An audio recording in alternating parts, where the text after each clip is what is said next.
చాలా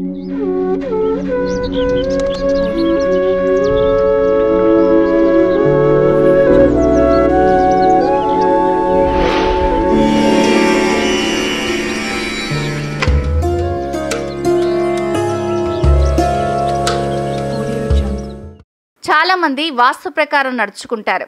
నిజానికి వాస్తుని ఫాలో అవడం వల్ల మనం ఎన్నో సమస్యలకు దూరంగా ఉండొచ్చు. వాస్తు ప్రకారం నడుచుకుంటే నెగిటివ్ ఎనర్జీ తొలగిపోయి పాజిటివ్ ఎనర్జీ కలుగుతుంది. చాలా మంది జీవితంలో ఎన్నో సమస్యలు వస్తాయి. అయితే మీరు కనుక ఇబ్బందులు లేకుండా ఉండాలంటే వీటిని ఖచ్చితంగా పాటించండి. ముఖ్యంగా సంధ్య వేళలో ఇలాంటి తప్పులు చేయొద్దు. సంధ్యా సమయంలో ఎప్పుడూ కూడా కొన్ని తప్పులు చేయొద్దు. లక్ష్మీదేవికి కోపం వస్తుంది. సంధ్య వేళలో కుటుంబ సభ్యులు ఎప్పుడూ గొడవలు పడకండి. కుటుంబ సభ్యులు సంధ్య వేళలో గొడవలు పడితే సమస్యలు వస్తాయి. పైగా లక్ష్మీదేవి బాధపడుతుంది, మీ ఇంటి నుండి వెళ్ళిపోతుంది.